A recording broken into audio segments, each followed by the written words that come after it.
Hi, today I'll be doing a detailed comparison of Avalonia and NET MAUI.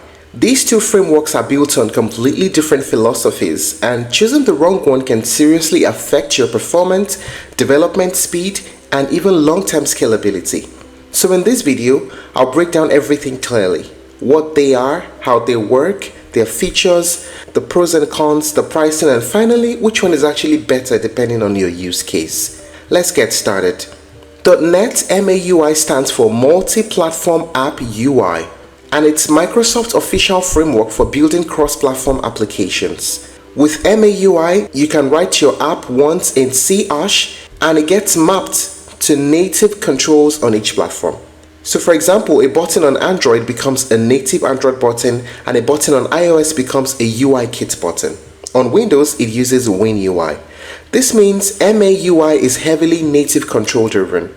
Microsoft designed MAUI as an evolution of Xamarin.Forms, aiming to unify mobile and desktop development under one framework. Avalonia, on the other hand, takes a very different approach. Instead of using native UI controls, Avalonia uses its own custom rendering engine based on technologies like Scare. This means it draws every pixel itself. So a button in Avalonia looks and behaves the same on Windows, macOS, Linux, Android, iOS, and WebAssembly. Avalonia is often compared to frameworks like Flutter because of this approach. Now let us talk about the main features of both platforms. .NET MAUI offers native UI controls on each platform, tight integration with Microsoft ecosystem, access to platform APIs, strong support for enterprise apps, and built-in support in Visual Studio. It's especially strong for mobile apps, enterprise internal tools, and apps that are needing deep operating system integration. Now for Avalonia, it focuses more on UI control and flexibility.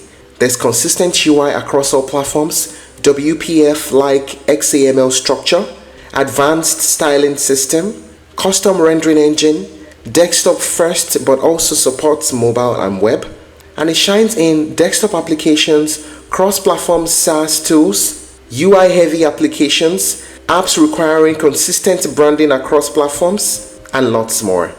Now, what is the pricing like? MAUI is completely free and open sourced. Avalonia also has a free part, that's a community part which is not commercial, and there is Plus and Pro plans. Now, what are the pros and cons of using these platforms? We start with the pros. For .NET MAUI, there's native performance on mobile platforms, there's strong Microsoft backing, and is great for mobile-first applications. And the pros of using Avalonia? There's true cross-platform UI consistency, very strong desktop application support, and there's flexible and powerful styling system. How about the cons? For .NET MAUI, there's UI inconsistency across platforms, and desktop support is not as strong as mobile. And the cons of Avalonia? It has a smaller ecosystem compared to Microsoft's, and the mobile tooling is still catching up. So which one is actually better? Well, the honest answer is it depends entirely on your project. If your goal is mobile-first apps, heavy use of device features, deep integration with Android or iOS, and enterprise Microsoft ecosystem apps, then .NET MAUI is the better choice. But if your focus is desktop applications, cross-platform UI consistency, high-performance custom UI, and long-term stable UI design across platforms, then Avalonia is often the stronger option. And that's it with the comparison of Avalonia and MAUI. If you're looking to try other alternatives, you may explore Uno Platform, Flutter, and React Native. Thank you for watching this video. Please like and share if you found it helpful, and don't forget to subscribe to our channel for more updates.